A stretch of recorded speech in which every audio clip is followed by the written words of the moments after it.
It was the 1990s, a big show in a small town off I-75 in Georgia. They were called the biggest cocks in the henhouse. But things have changed since then. It's been 30 years, and they finally found a home here, like everyone else, doing a podcast. It's Erica and Mark, the phone call podcast thing.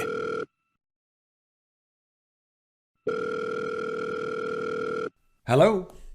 Mark Steele, please, if that is indeed your real name. It is. I actually resurrected that name again. If you haven't noticed, I might have joined something that's been around for 30 or 40 years by now. Is it another Mexican motorcycle gang? Did you join that?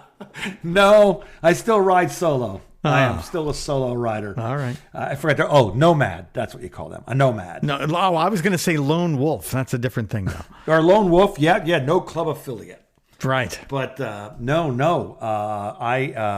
I have entered another social media space that I've never been on before. Oh, God. Okay, let me guess. It's not Twitter. You've been on that. I've been on Twitter and I quit that already. Yeah, that was Twitter's terrible. Thing ever. It's got to be Threads. Threads is the only thing you haven't heard of. Oh, I don't know what Threads are. Oh, my God. All right, so what else? What do you want now? OnlyFans. Are you on that? Is it Grindr? What is it? Oh gosh, no. Neither one of those. What is it? If so, I would have a lot more to talk about at the meetings. Well, if you ever get bored, because I'm trying to relate to some of you with porn addiction, so I decided to join OnlyFans purely in a research capacity. And my God, the things I've learned about you. That's how you do it. Actually, it's the Instagram. Oh, you've just learned about Instagram. Did I say it right? Yeah. Instagram. Yeah, Insta. Yeah. The kids call it Insta. Insta? Or the gram. The gram. There you go. You could do either one. Once I start doing that, my son will just automatically move to a new platform. Yep. I think I'm going to move to a new platform now that you've done that. Yeah, I did see that you sent me a friend request on it. Did you stalk my Instagram page? And if so, what did you find? Yes, I found cars, and more cars. That's all my Instagram is for, is just car stuff. It's nothing else is for car. I actually got, I'm over 100 likes on something I posted on another page or another account this morning. It was not one, but two Nissan GTRs, like 1,000 horsepower cars that had been stolen. And one of them was parked on the side of the road in New Jersey with missing the entire front clip, including the fenders and the hood and the engine. And then there was a silver one in a different part of the country, same thing. And my comment was, somewhere there are two Nissan Altimas with upgrades Gran Turismo 7 style. Which apparently people thought was pretty funny. And you're gonna go viral, as they say. I don't know how to tell you this, Mark. I'm kind of funny, even on social media. A little funny. Back in the old days, going viral is not a good idea. No, it wasn't. But now, it's a great idea. Because you were infecting people. I have made exactly $0 off of my Instagram. People. You know that you can monetize your Instagram, and I did that. And I was posting a lot. I was getting a lot of likes and a lot of hits and, posting reels. And I never made a frickin' dime off of it and lost interest. This is why I'm not rich. This is why. That, and I'm a, old lady. There's that. I don't have anything to really show to make money, if you know what I'm saying. Yes. Or at least anything that anyone would want to pay for, unfortunately, nowadays. I'm not sure if I ever had that day, but that day, if I did, has long passed. I certainly missed out on it as well as Erica did not appear until I was right around 40, and that's just the wrong time to do it. If you're gonna, everybody always asks me, "What do you think about kids transition?" I'm like, I don't know, lucky assholes. I don't know. I don't have any experience with it. I don't have an opinion because it didn't happen to me. So how can I have an opinion on something I have no experience with? I wish more people would say that when asked about things that are none of their damn business. Yeah, it's just that's just it's funny how my kids had to sneak to get a tattoo. My daughter. Really? What did she get? What was her first tattoo? Take a wild guess. It was a cat. It was a panther, a lion. Well, first of all, guess where it was? It was between her boobs. No, it's someplace you could actually see. It was on her belly button. No, not even that. Not even a tramp stamp. None of that. then it was like on her shoulder blade. No, on her foot. On her foot. That's gotta hurt. Oh. Because you know how girls, even if they're wearing a prom dress, you know what they got on their feet?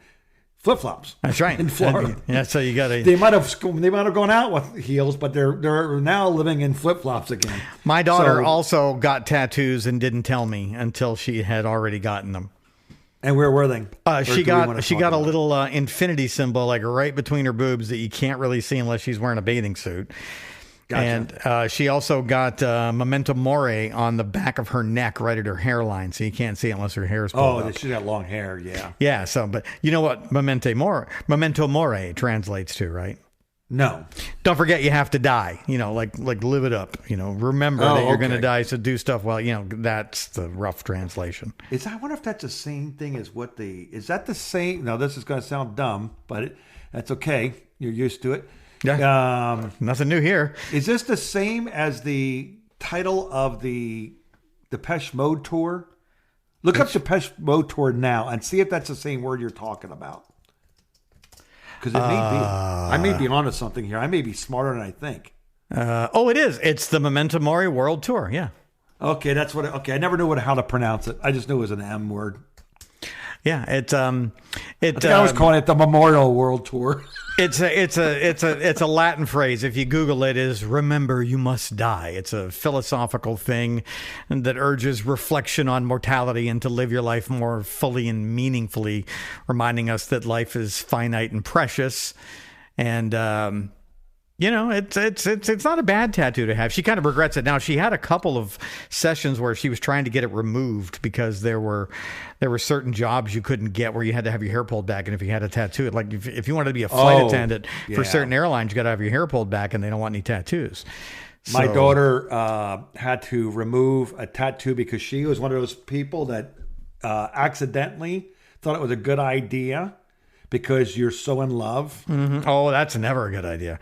And it was a name on the finger where the ring would go. Oh, so does she just have a big black mark there now, or what does she have there? No, she actually paid I think it was $8,000. Yeah, it's expensive to get them removed with a laser over and over and over again. Oh yeah, you can't even see it now. I know. Okay, good. Well, that's. I'm sure that was expensive and painful. Yeah, it's like that was a very expensive lesson. I could have told her that. I could have told that. Anybody you meet in high school, you're lucky if you're still just friends with them. Honestly. I mean, on Facebook, yeah. Yeah, that's it. I mean, I know a lot of people that I went to high school with and elementary school with, and we're barely friends on Facebook, and we were like. Same with me, dude. I the people that I grew up with, and we did so many, lived our lives together as children, and we talk maybe once a year, and just in an instant message window of, hey, Merry Christmas, how you doing, dude? And that's literally all it is. And I don't have anything against them. It's just, same thing I told my daughter when she graduated from high school is don't be upset now that your life is about to change. And everybody who feels like your sister that you've grown up with, you're going to kind of drift away from them and go in different directions. You'll still see each other and it'll be fine. And, maybe you'll still have one really close friend that you never get rid of. But all these other people, you're never going to see them again. And that was hard for her to comprehend. Are you anti or pro class reunions? I have never been to a class reunion. I got kind of screwed. So you're not against them? Well, I mean, I got kind of screwed out of mine. So just for me, my parents. Wait a minute. You moved like in your senior year for my senior year. Yeah, we literally moved to Florida. I totally missed my senior year. You got boned on. So that. I don't give a shit about the school here in Florida that I went to, and I obviously didn't graduate from the school in Pennsylvania. You spent 3 months there, probably. Yeah, half a year. Yeah, you don't know anybody there. Yeah, no, I mean, I know one person from there, and he was my troublemaker friend, who I'm still friends with on Facebook, that, he's like, hey, we should get together. And I'm like, yeah, we should do that. Because the last time we got together, I believe you ran over a dog with your car while we were going 80 miles an hour through a neighborhood. Let's get together. That sounds fun. Because I know some people, like my wife, she's anti. I don't know if I'm anti. I just don't want to go. Even if Eric had not become Erica, I still never went to any of those, even before any of that ever happened. But I am on classmates.com, and I never check in. I get emails from them about once a week. Somebody checked out your profile. Cool. Delete. I haven't been on there in years. I should probably. Oh, I haven't been on delete there that. now, years either. But we're like to the point now. I've gone to just about. I don't think I missed a class reunion, and we're to the point now where we're sharing with 1976 to 1980 to 1970. So let me ask you this: 1979. were you in the yearbook as most likely to anything? No. Not a standout student, eh? No, I was just a regular guy, just and then, but what it was I was a nerd coming in, super scared of my own shadow. Mark, I don't know how to tell you this. Still a nerd going out. Yeah, and bullied. Oh, bullied! then How many fights did you get into? In high school, 2. What about middle school, junior high, as we called it? 0. Scared because I tell the story in my testimony on my for my CR stuff, but it's when you go to school for most of your life in a Catholic all boys school. Oh, this explains a lot about you. They will pull your hair or punch you or flick you in the ear, but if a nun sees it, she fights your battles. Oh, that's nice. She will beat the tar out of that person. So the nun's like, hey, you can't hit that person like that. Only I can hit that person like Yes, that. Yeah, and exactly what they said. You can do as I say, not as I do. So when I went into middle school, when I first moved to Florida and ended up in middle school, actually at the end of 5th grade, because I moved in 5th grade, halfway through 5th grade. And 5th grade was just, it's elementary school. It wasn't that, back in that day, it wasn't that bad. But I got to middle school, and all of a sudden you're a 6th grader, and all of a sudden here comes the bullies, and I didn't know how to fend for myself because no one ever taught me. Wow. I mean, so I went through 6th through 8th was absolute.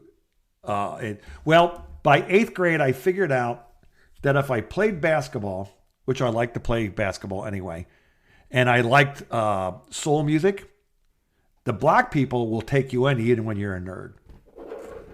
What? The black people will take you into their tribe. So at school school if is you're a like nerd. prison. So, but if you like all the white music, now you're in with the Aryans. I mean, how does that work? Yeah, kind of seems that way. But but I like soul music and funk music and all. I like that more than rock, actually. Really? So therefore, yeah. Remember when I told you the time I found out that Alan Sneed was a great urban programmer? Yes. And he left his disc, but it actually had one of those stations on. I was looking at the music, and it flashed me back to like middle school time. It was unbelievable. So I love funk music and stuff. So I listened to that, and I played basketball, and I was in with that, and then I got left alone. Really? And that's how I learned. But then when I got to high school, it was a little different, and there was nobody from my neighborhood there in my high school. There was put it this way, Fort Lauderdale well enough, I could tell you this. I lived in North Lauderdale, up by Margate, okay? Yep. And my high school's in Davie. Okay. So that was like an hour bus ride That's a ride, yes. from school. So everybody else, because we went to Nova, everybody lived all over the place. But most of the kids that hung around together were from Hollywood and Hallandale and Davie, which are really close areas together. And hardly, and some people came from Fort Lauderdale. I mean, Fort Lauderdale High School was really big, but so I had to make friends, and the people that took me in were the stoners. Explains a lot. So yeah, so I sat on a stoner bench for 2 years and skipped and went to the beach and took buses from Davie to Lauderdale Lake so I could go to the Sid's Records and Tape. And hang out there. Remember Sid's Records and Tape? I do remember that. Yep, I remember it now. Yeah, that was where I bought. That was where I bought my first CD from the. I couldn't believe it. You could actually buy a record and a bong in the same store. Yeah, there were a lot of places. We had one here in Bradenton back in the 80s when we moved here. It was really close to my house too. It was called Peace Chief, and that's where I bought my first 2 CDs. And back in 1986, when I got my Sansui CD player for Christmas, I went right over to Peace Chief and, believe it or not, did not buy the one hitter, but I bought Jimi Hendrix's Greatest Hits, a double CD that was like a Japanese import that you couldn't get anywhere else. And I bought Boston Third Stage. So that's Oh, those are my two. Cool the Engines. Those, yeah, because that CD had just come out, and it was the first like all digital. Remember on the back of the CDs, it used to say AAD, which means analog tape, analog mastering, digital format. Yeah. So that's what Jimi Hendrix was, AAD, but the Boston was DDD, and I couldn't believe how good it sounded in my headphones. It was amazing, and it was like, this is the future. This is never going to go out of style. And now I have 2,000 CDs that are sitting in boxes in my garage about to fall over like the Leaning Tower of fucking Pisa, and I can't get rid of them. That's so funny because that is a great album. That's actually a great album. I actually, on My Tune Radio, we played a start of that album side for the first, 3 or 4 songs. What comes in Cool the Engines is and then it goes into something else right after Cool the Engines. Yes. There's another song. And that we actually play all of that. It's like a...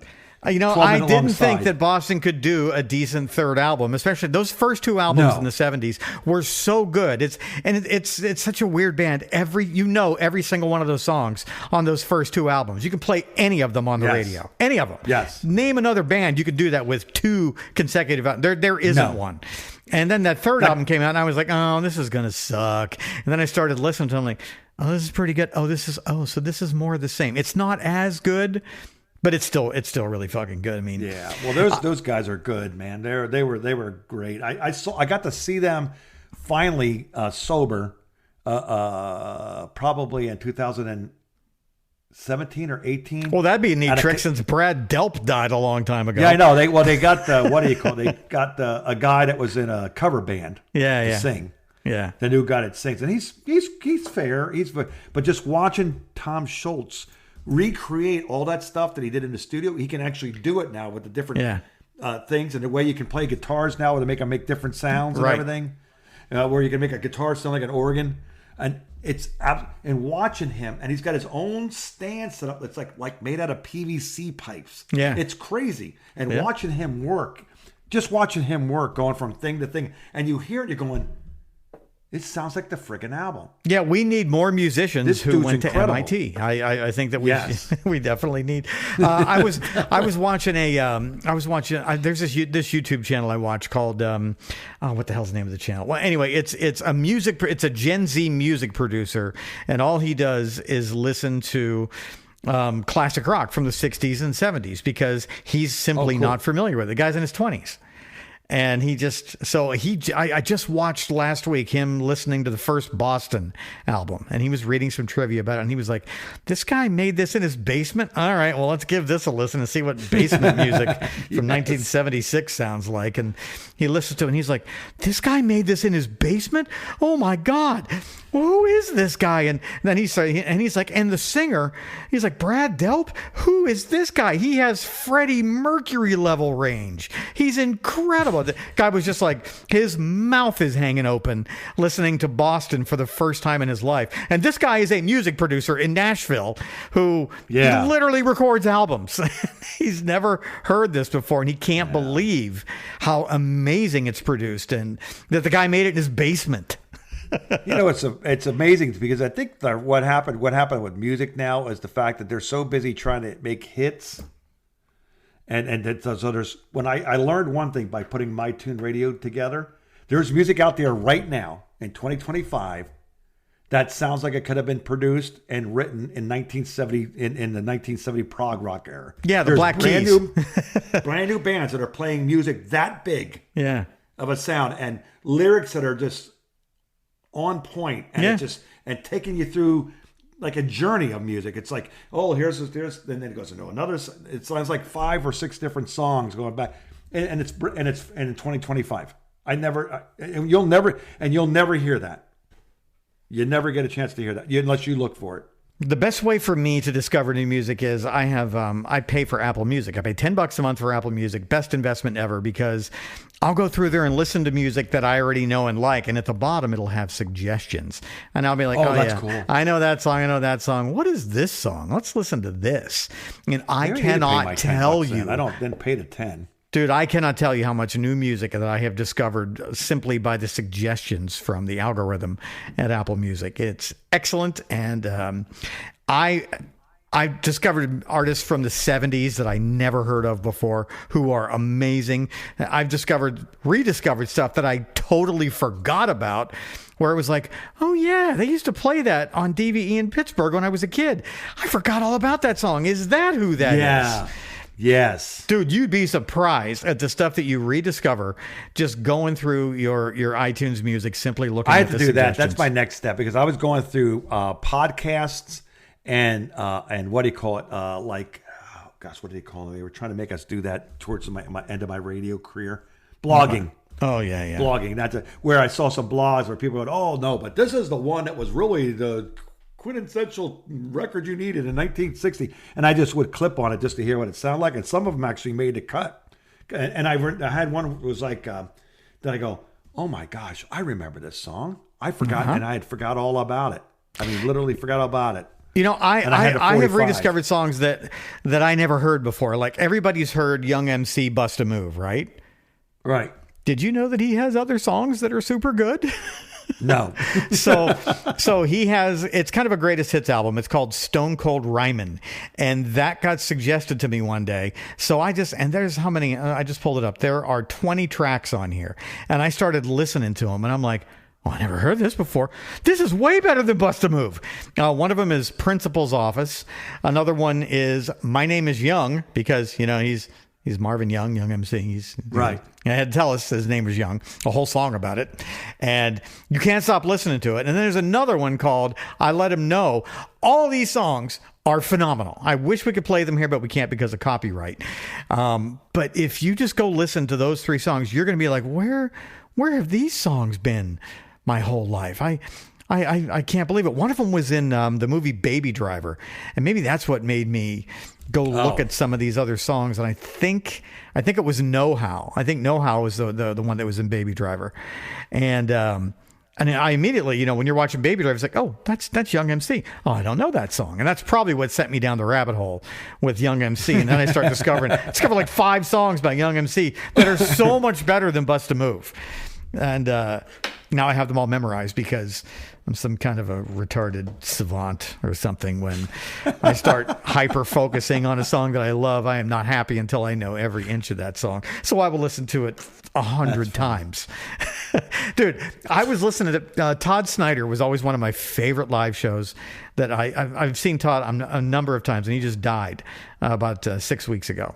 Just unexpectedly at 59. And he just released a new album, which is great. It's one of his best albums ever. It came out in like October of last year.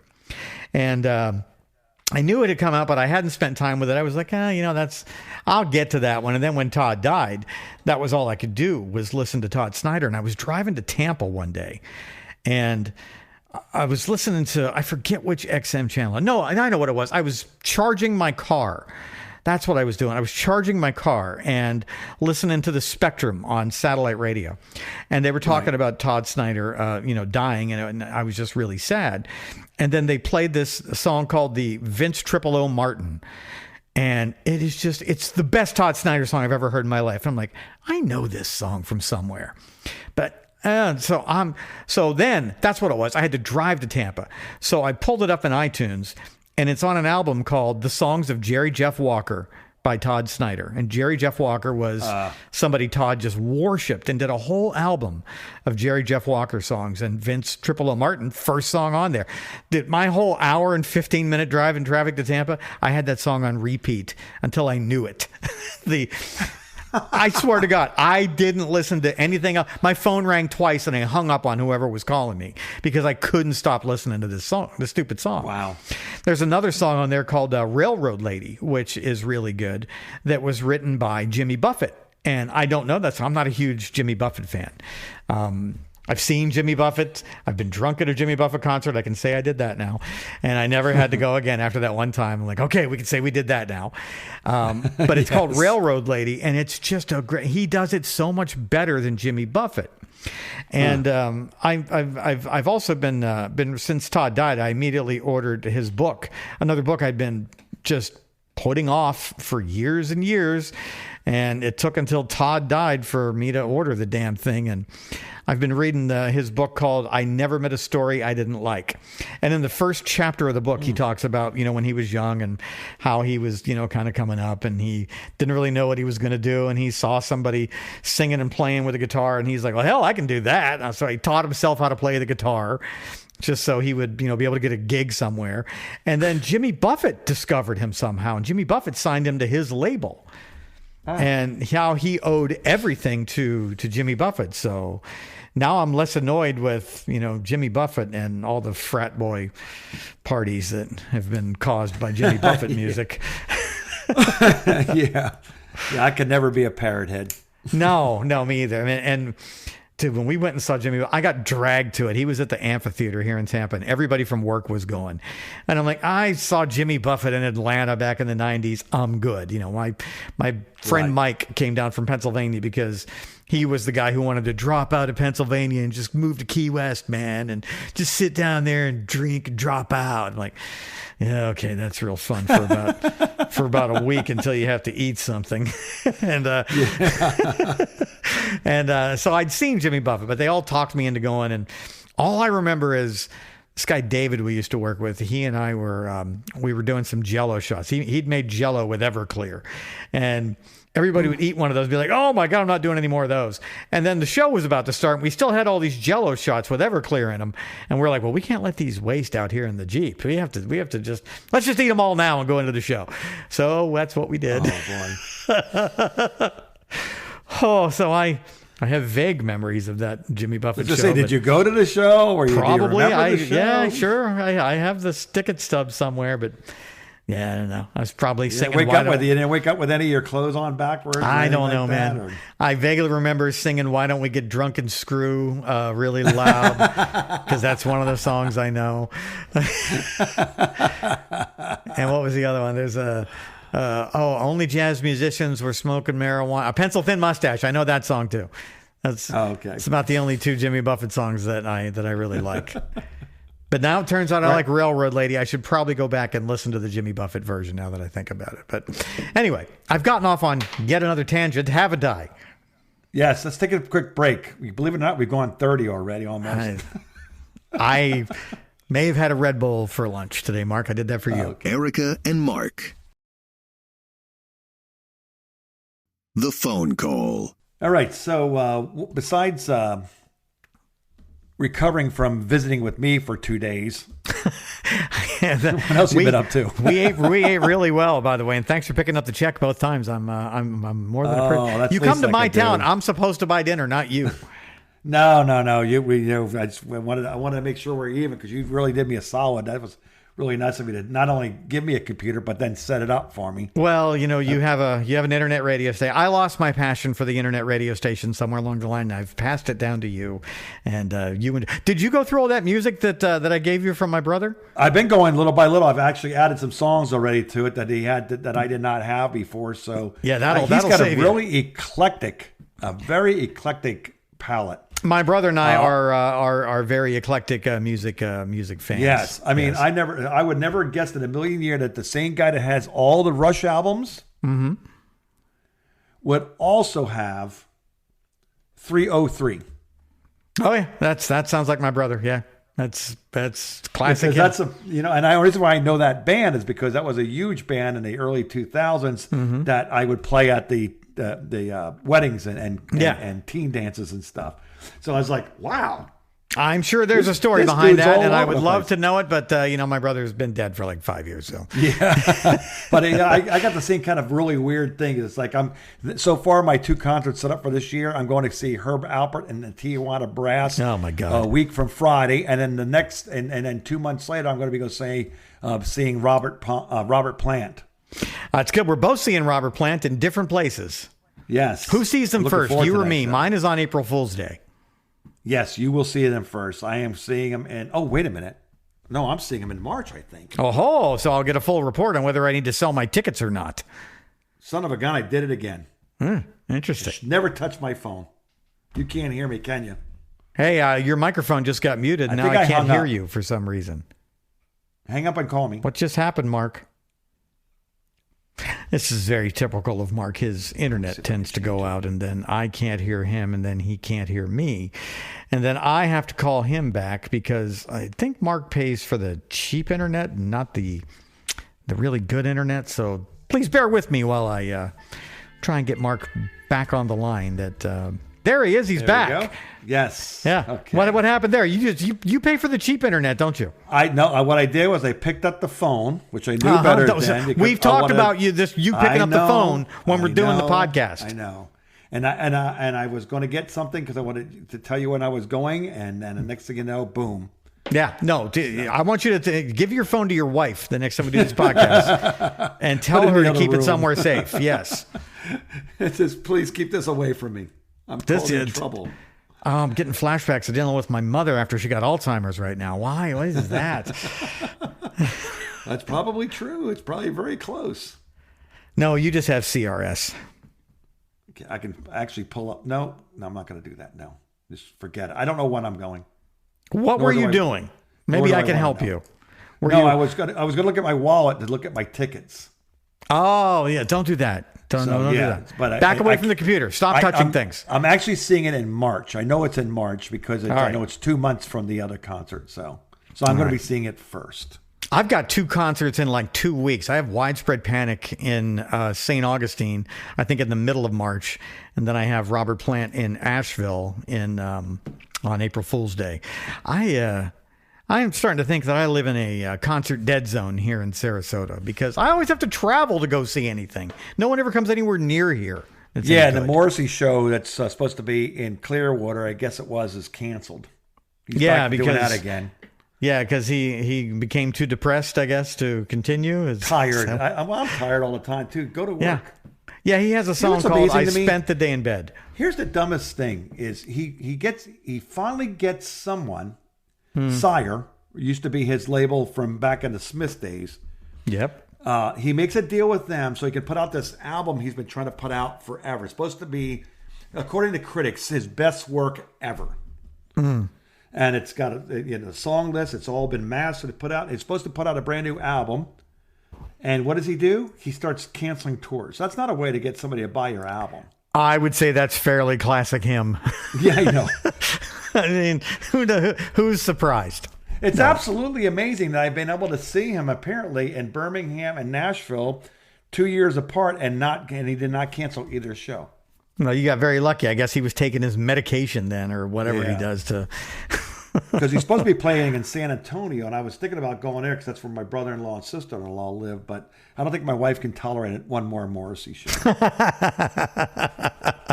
Your wife doesn't want to be. She's like, Mark, I'm depressed enough. Stop taking me to Morrissey shows. Oh my God. I got something. If you want to take your mind off of depression and get it onto something weird, have I got a YouTube channel for you? All right. Are you ready for this? I write this down. It is called Lauren the Mortician. Lauren. Lauren. And the Mortician. Mortician. And she is obviously, either an older Gen Z or a younger millennial. And she is a funeral director and embalmer. She goes and cleans up crime scenes and suicides. She likes gross stuff. And dude, I don't know. She's a hot blonde girl. And that's the other thing. She's not. Wow. She is. She's a very pretty young blonde girl. And she's extremely smart. And she's, her channel is described. This channel is where dark curiosity meets mortuary science with a healthy dose of sarcasm, coffin puns, and spiritual side quests. Because death doesn't have to be scary, but it's always fascinating. And her channel's good, dude. She's got, she's fairly new. She has about 300,000 subscribers, and now, do you see gross stuff? No. She doesn't show things. She literally just talks into the camera. Talks about it. Yeah, she doesn't. She just, you can't show anything, gross on YouTube. They'll just flag your account. So okay, gotcha. You don't have to worry about that. But she talks about everything from like what happens to the bodies on the Titanic, or what happens when a human body gets vaporized, or if if you drown in a river and they don't find you for a while, what does that do to the body?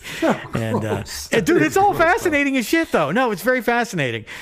She posted a video today that's going to likely get a lot of views. It's already got 300,000 views, posted 16 hours ago. And let me click on it here to read the description.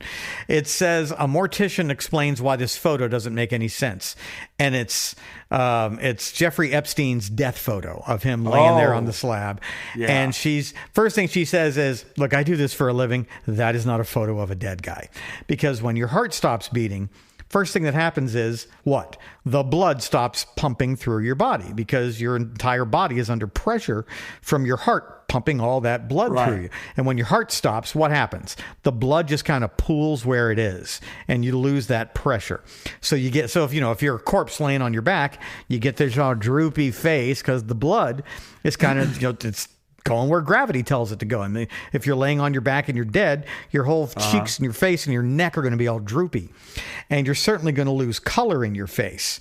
And you're not going to have moisture around your eyes because you're not secreting moisture from your eyes anymore. And all of these things don't make any sense in this Epstein death photo. His eyes are a little watery, even though they're closed. You can see they're watery. He's got a very healthy color. He doesn't, he's got none of that droopiness in his face. He literally has blood pumping through him as they took this quote death photo after he hung himself in the cell. They took a photo right after he hung himself laying on the ground. And she goes through 20 minutes of how this is not a photo of a dead guy and explains why.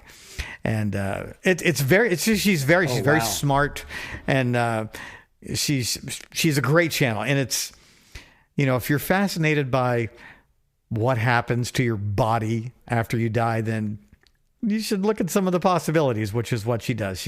It's a very unique channel. Wow, that's it. And I know you're scared of dead bodies and wouldn't ride in the back of the hearse when we did the buried alive thing, but this lady's really good at being very, very clinical and educating you about, what happens after a body ceases to, breathe and pump blood she's through just veins. Nothing but facts. In other words, she's not saying anything about the picture. It's just that she's not sensationalist. She is a little sarcastic and funny at times. Yeah. But because I think in that kind of a job, you have to have a bit of a dark sense of humor to cope with what she has to see, and she certainly exhibits that, and she's very good at it. And it's a great channel. It's what did I just say? Lauren the Mortician on YouTube. She's just at Lauren the Mortician. That's her username. But dude, you got to watch it. It's it's interesting. It's just interesting because these bodies are just rentals. What happens when you return the rental? Yeah. Well, I was wondering. I know that I never saw that picture. I saw the picture you sent me. Which one? But I've never of this show. You sent me a picture of what's his face there. Of Jeffrey Epstein. Yeah. That was just a still from her channel. Yeah. So I saw that picture and stuff, but I never seen that before though. I didn't know they were actually circulating them around. Yeah. You should. And she also talks about. She said, "Look, there's got to be more pictures out here," and then she goes into detail about how she had to go into a prison once. And I immediately thought of you. She had to go to a prison to pick up a body of a prisoner who had unalived himself.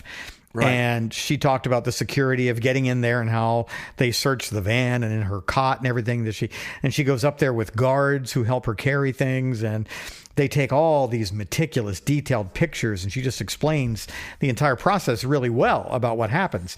And she said, so I know what happens when you have someone who is in custody that unalives themselves, and there's a massive investigation for many reasons, for legal reasons, for whatever reasons. And she knows that there are more pictures of Jeffrey Epstein out there. And she also knows that a mortician handled him because he was not cremated. He was actually buried. And she said, so if you're that mortician that handled him, reach out to me privately because I would love to know more. And she's right. That somebody probably did. But who? Who did it, and would they ever talk? Yeah, I always thought that, you could always say somebody died and then you just take them someplace else. Right. And that's kind of her point too. She's just like, I said, she kind of intimates that I don't think anyone's going to call me because that's a photo of somebody who is not dead. So she kind of hints that she thinks he might be alive. And I've been saying that for a long time, even though, we don't know anything. We weren't there. We only know what we're fed on the internet and through the media, which is usually a bunch of bullshit. So all we can do is speculate, which is what everyone is good. I understand that all the people who are experts on Russia and the Ukraine have now shifted into being experts on Venezuela and China now. Sounds exhausting. It's very exhausting. I saw the funniest meme of all, and I don't know if we can talk about this. Oh, who cares? I don't, not. But it's just the funniest meme, and it was like a picture. It was like a political cartoon, and what it was like a lemonade stand. Yeah. Right? Yep. It's some young people in the back, and it's up on top of the lemonade stand. It just said, trade in your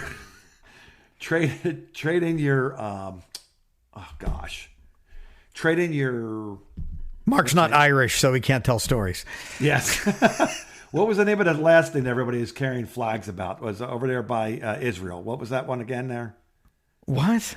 Over there by Israel. Was Hamas was there. Oh, yeah. Your Hamas Palestine, flags. right? Yeah.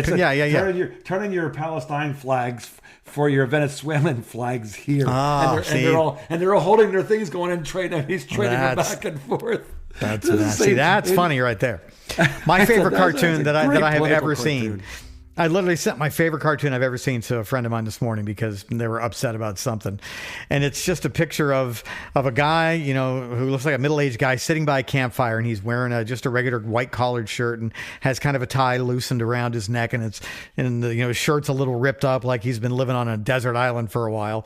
And he's got these two little kids sitting with him, and hang on here. Let me read it exactly because I actually have the cartoon right here in front of me. And it says, yes, sure, the planet got destroyed, but for a beautiful moment in time, we created a lot of values for shareholders. And it's like, oh my God, that's priceless. That's the most accurate thing I've ever seen. That could be the number one. Yeah, it's my favorite. That could be number one in the world right there. I mean, that's it's the best thing I've ever seen. I'll send it to you so you can post that wherever you want. Yes. Hey, should we take another break? We're going long again. Yeah. Why don't we go and take a break and come back? I want to see if we get paid again this month. That's the only reason why. Otherwise, we would not take a break. We had to definitely get a break. We definitely need the return on investment for us too. ROI? That's right. Listen to you. You sound like a program director for a radio station again. Or maybe you're a consultant, and you know what the qualifying consultant really needs for their resume to be a consultant, right? One up book in a row is how it's been. In a row. One in a row. That's all you need. Erica and Mark. The phone call. All right, let's go. Let's finish this up. All righty. I have actual work to do. By the way, I don't know if you know this or not. You don't, but I'll let you know and everyone else know. Today, right? All right. Today is our kickoff of our third season. Somehow we've not been replaced or talked to about bringing in John Boy and Billy to replace us. Or are you? You and I could go longer doing this podcast that literally no one listens to except for my sister and my friend Chris and my friend Kim in California. We have 3 now. And I'm not sure who you have left. We could actually go longer with this phone call, the mandatory phone call of friendship, than we did with our actual extremely successful radio show in the 1990s. Yes. And we're paid just about the same. I think, I got a check for $300 a while ago, and that's pretty much what we were making a week in Georgia. But like Georgia, I prepare for this show not at all. Just like when we were in Georgia, I prepared. You did all of the work on that show. Although I did write the news. I did go buy the newspaper every morning, and I had to write some news stories. So that's all the preparation I could do, though. That's it. We didn't have the internet. No. Can you imagine? Can you believe that we did a morning show without the internet? How did we ever do that? Oh, because we had to actually go find out stuff. I mean, we had to go pull up the wire and see what people were talking about, and then of course most of the time we just talked about like we do now, where it's whatever we felt like talking about, and we just talked to each other. Dumb shit going on in our lives that literally no one cares about. Yeah, try to make each other laugh, and that was good enough for us. And apparently people kind of liked it because we did actually that one thing where, you remember we were told by a consultant to do something that we were already doing. Do you remember that when he talked about being two guys at a bar, and the listener just sits next to you, and he just listens to your conversation while he's having a beer? Yeah, and we were like, we've been doing that for years. We're fucking paying you to tell us that. Have you listened to us yet? Yeah. Would you like some tape? We'll get you some tape. Saying good morning, everybody? Yeah. Never. I guess you don't hear me playing Sex Farm by Spinal Tap at 6 o'clock in the morning so I can wake up. It wasn't for anybody. It wasn't for the audience. It was for me to sing an inappropriate song on the radio.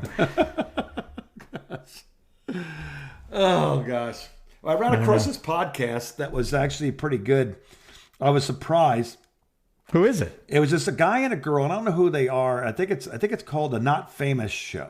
Yeah, that's it. I'm going to give them credit because I don't want to be stealing their glory here. And I don't know where they got this information from, but it was about they were talking about top 5 names. These are male names. Wow. And they had in different categories. And the one caught my eye because it's so funny. Because when you hear this name, and they have 45 followers. They have almost as many followers as we do. Okay, good. and hopefully we'll help them and they'll help us. Maybe they'll talk about us and then we'll share our followers. All right. Okay. So what is Not Famous teaching us? With the highest percentage of STDs. Oh, who the groups are with the highest percentage of STDs? No, names. A person's name. Names. Yeah, I thought this was going to go back to the. I thought this was going back to the villages in Florida that all the old people are banging and giving each other. Well, I know what the number one name in the villages is. Save it. Let's start at the bottom and work our way up. Okay, number 5. Yeah, Daniel. You ready for this? Yeah. 47% of the people named Daniel have STDs. 40, so half of the Daniels. So if you're looking to go out on a Tinder date with somebody, skip the Daniels. I know a Daniel. I know of somebody from every one of these categories. Number 4. I don't know a Daniel. John, 49%. I mean, obviously. Almost now, half hold the on. Johns. Is it John with an H or without an H? Well, you talking about like a prostitute's call? No, because I have a friend at work. His name is John, Jon, and he strikes me as somebody who probably had a disease, but it wasn't permanent, and he's okay now. But the John, I think, are a little more. Yeah, John. Yeah, those are the ones who are going to catch things that don't go away. Number 3, I mean? Matthew. At 53%. Yeah, I know a Matthew, good friend of mine, Matthew, totally carrying something. Totally. Drives a Corvette. What does that tell you? Well, he likes them young, and he probably has a hat. He does wear, he constantly wears a hat, yeah. And shorts. Number 2. That's funny. What's number 2? Number 2 is Christopher.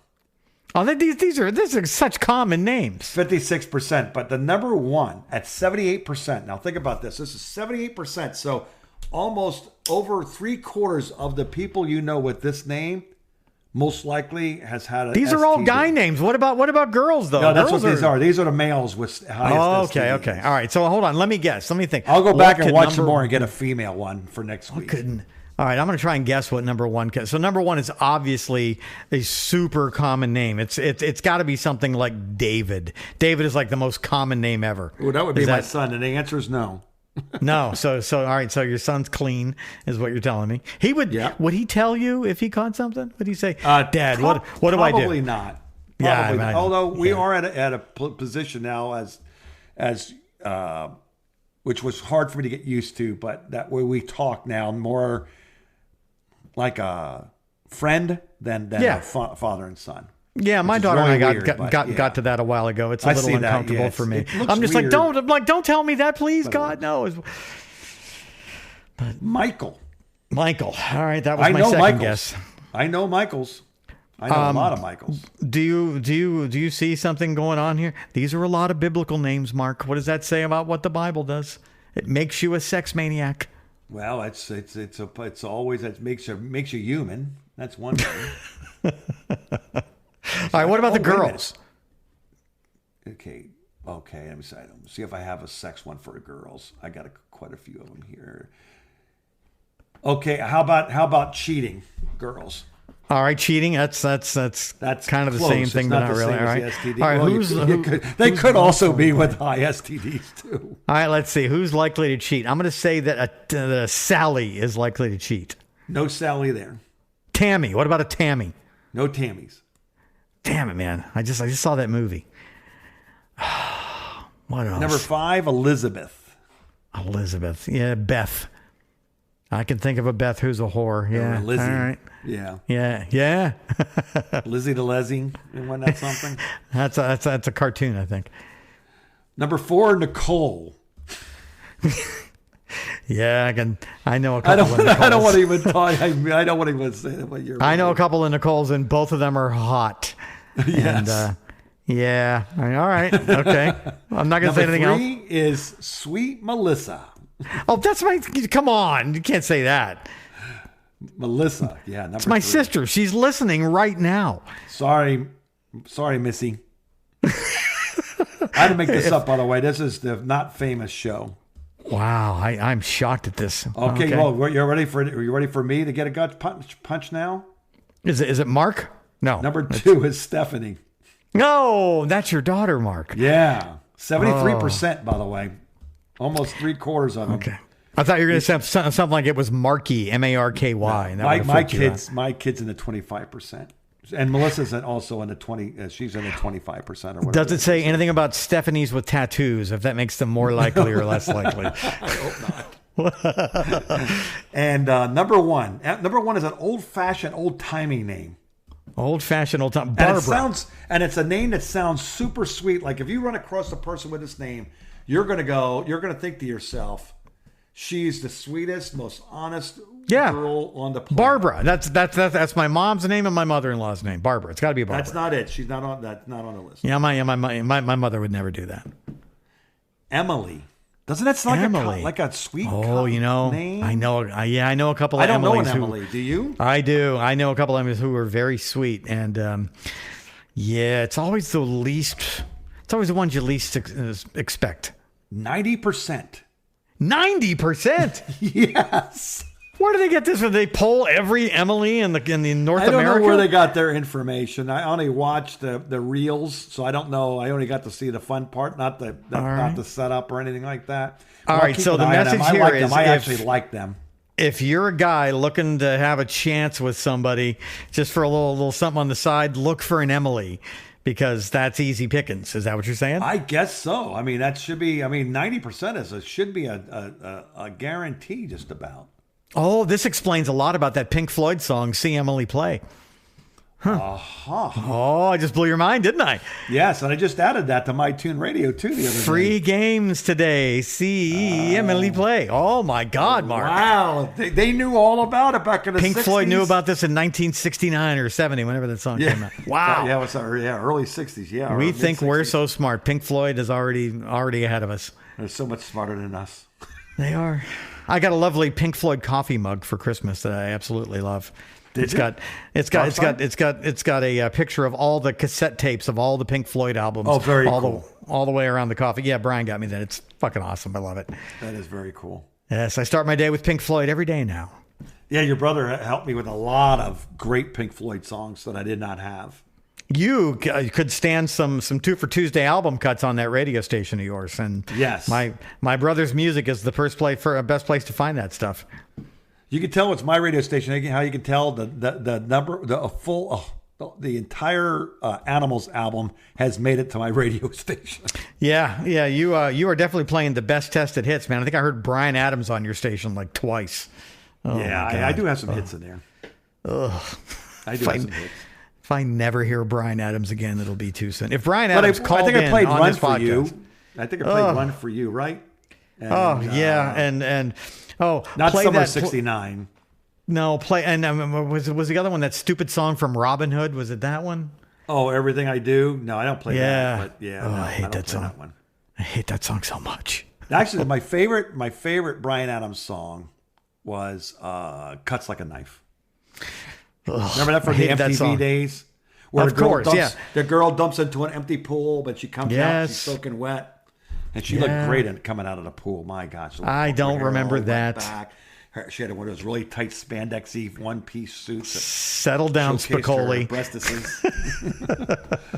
As I'm feeling myself up, this is really going Yeah. the wrong way. I got to get out of here. I'm Now very I gotta glad talk that about- we are not a video podcast today because Mark was just feeling his chest with both of his hands, and I had to see that. I may not be able to go to the substance abuse room today and lead. I may have to go to the sexual.